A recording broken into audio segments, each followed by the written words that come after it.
Hi guys, it's Angie with Fun Endeavors Tie-Dye Lab. Today I'm going to experiment with a different way to do tall deep scrunches.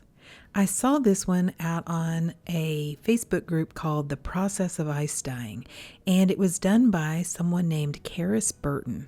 So it was not my idea. I'm giving them a shout out. And if I pronounced your name wrong, I'm so sorry. So what I'm going to do is I'm going to use some large chunks of ice for the tall deep scrunches. These I have some Talenti ice cream or sorbet containers. I've filled them with water, stuck them in the freezer, and gotten the ice out of the container. Getting the ice out of the container is the hardest thing with these Talenti tubs or containers. I pretty much had to turn them upside down and leave them for about 10 minutes so that they could melt enough to slide out. For my setup, I have a plastic tote, and down inside I have two plastic basket things, which I purchased from the Dollar Tree dollar store. I have one turned upside down, and I have one turned right side up with the large ice chunks down inside. The shirt that I'm using is an Orvis brand shirt, and I purchased it from Costco. I think it was maybe even on clearance.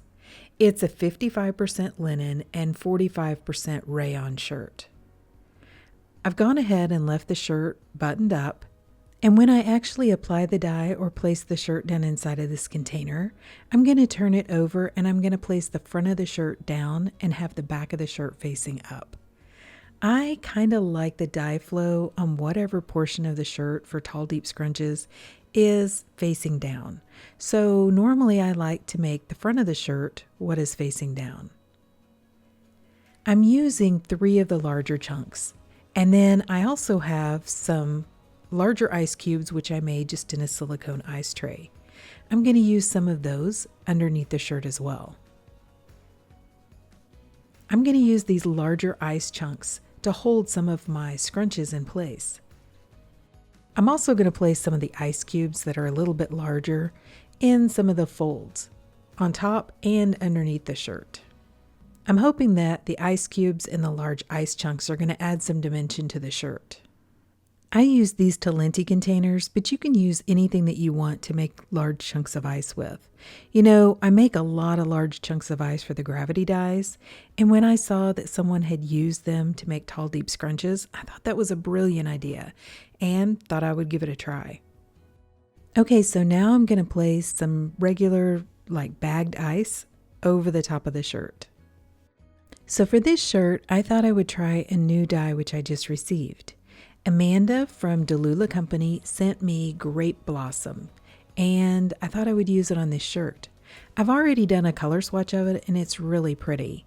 I wanted to try this technique though and see what color splits I could get. According to her website, she says that Grape Blossom showcases a range of purples, touches of orange, hints of yellow, pinks, gray-green tones, and various shades of brown, and even some black accents. She says that it's considered a good color splitter with a hint of mystery, as it can transform from one project to another. So that sounds intriguing. Like I said, I like the color swatch, and I'm going to put that out beside so you can see what my color swatch ended up looking like. It's always interesting how different a color can look though on a shirt versus a small color swatch. I'm going to sprinkle the Grape Blossom over the top of the ice, and I'm trying not to go too heavy. I tend to be heavy-handed, and I like to see the color splits. And in general, whenever I use the dye over the top of the ice, if I'll go a little bit more light-handed with it, I end up with more color splits. So that's what I'm trying to do with this shirt. The fabric on this shirt is not super thick either because it is a combination of linen and rayon. Now over the top of the dye, I'm going to add a little bit of additional dry soda ash. Then I'm going to place the shirt aside and allow the ice to melt.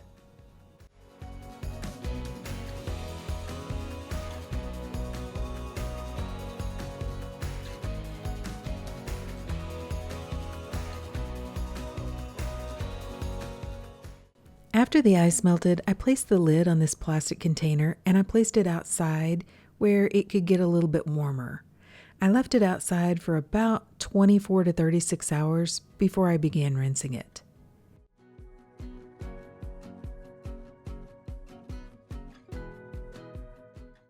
Even though all the ice is completely melted, you'll see that the larger chunks of ice down below the shirt have made the fabric stick up. So it kind of looks like that ice is still under there, but it's really not. So it did keep the shape for the tall, deep scrunches. To rinse the shirt, I took it to my utility sink and I began rinsing it in cold water to rinse out the soda ash. I warmed the water to hot and I continued rinsing in hot water to rinse out the excess dye that didn't bond with the fabric. I was rinsing a few extra shirts that day, so I want to go ahead and soak the shirt, but for now I'm going to use one of my plastic wash tubs, which I purchased from the Dollar Tree dollar store, add a little bit of Blue Dawn dish soap to that container, add some really hot water, and then place the shirt inside to soak. Later, when I'm finished rinsing all of my shirts, I'll make up a large tub of soaking water in my sink. I'll place the shirt inside and then add a little bit of Blue Dawn dish soap and really hot water and allow it to soak. When the water cools off, I'm going to change it out and I'll continue that soaking process until my water is remaining almost clear. Then I'll put the shirt along with some Dharma's professional textile detergent into my washing machine and I'll wash it using a hot water cycle. Okay, so the shirt has been washed, dried, and ironed, and let's see what it looks like. Okay, so what do you guys think? So I think this one is really pretty. I definitely can see where I had the 3 larger chunks of ice on the shirt. Those are the 3 areas which they kind of almost look like flowers, and the color is a little bit darker in those areas. I also really love this color. I think this color is really pretty, but the color that I'm getting is more of a red purple than it is a blue purple.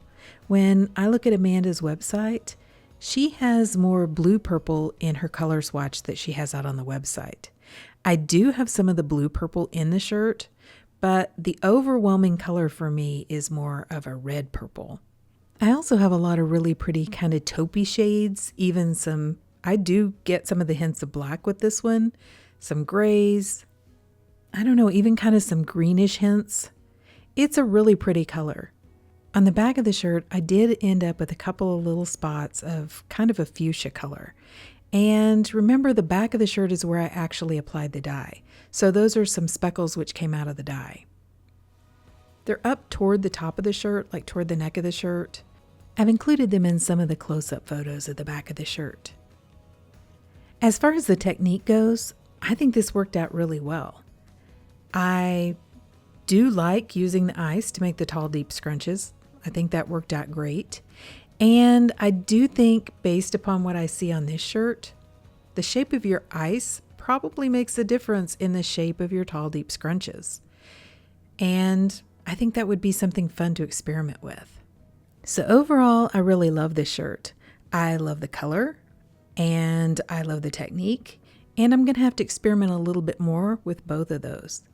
So if you're interested in this Grape Blossom color from Dalula Company Dyes, I've left a link down below in the description for this video where you can go to Amanda's website to purchase this color. She makes her dyes to order, so it may take about 3 weeks between the time that you order and when your order actually gets shipped. But as far as I'm concerned, I think it's worth the wait. I think she mixes really pretty colors made especially for ice dyeing. So, like I said, overall, I think the shirt is a win. I really like it, but what do you guys think? Please drop me some comments down below and let me know.